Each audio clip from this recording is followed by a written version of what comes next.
Graines de foi, la participation de Micheline, bonjour à tous, et le concours de la bonne semence. Lisons ensemble dans la parole de Dieu dans le Nouveau Testament, dans le deuxième livre de Timothée, chapitre 1, verset 10, il est écrit « Notre Sauveur Jésus-Christ a annulé la mort et a fait luire la vie et l'incorruptibilité par l'Évangile. » Et puis dans la première épître des Corinthiens, chapitre 15, versets 25 et 26, il est écrit « Il faut qu'il règne jusqu'à ce qu'il ait mis tous les ennemis sous ses pieds. Le dernier ennemi qui sera aboli, c'est la mort. » Aujourd'hui, la mort est vaincue. Des parents viennent de déposer en terre leur enfant bien-aimé. Une page se tourne, douloureusement. Tout parle de mort dans ce cimetière. Les tombes alignées à perte de vue, ici et là des couronnes fanées, des inscriptions gravées définitives. Et pourtant, non, la mort a été vaincue. Vous vous posez peut-être cette question, est-ce possible ?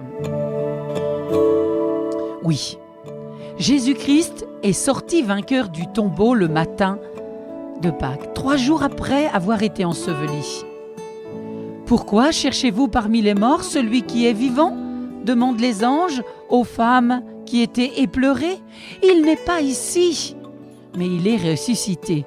Relisez cette parole dans le Nouveau Testament, dans la Bible, dans Luc chapitre 24, versets 5 et 6. Sa résurrection est le signe absolu de sa victoire sur la mort. Et si Jésus, le premier, était ressuscité d'entre les morts, lorsqu'il viendra pour chercher les siens, les morts en Christ, c'est-à-dire les croyants, ceux qui croient au Fils de Dieu mort et ressuscité, c'est-à-dire Jésus-Christ, les croyants déjà morts, eh bien ressusciteront premièrement.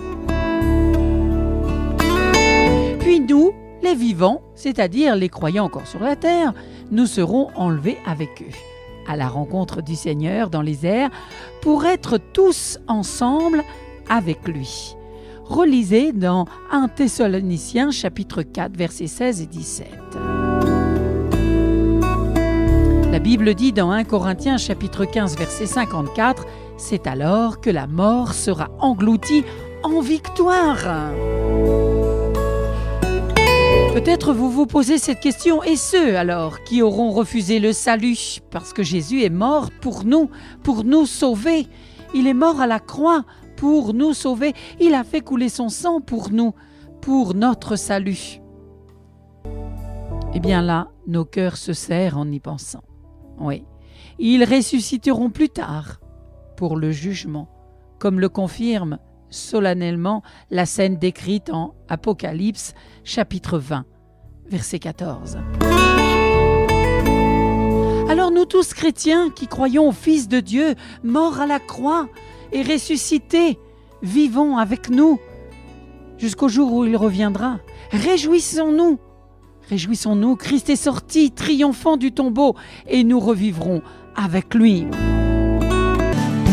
La joie du salut. La joie que seul Jésus peut mettre dans notre cœur. Il est l'heure pour moi de vous dire au revoir. C'était Graines de foi, la participation de Micheline. Aujourd'hui, la mort est vaincue. Et c'est avec le concours de la bonne semence. Bible et publications chrétiennes à Valence.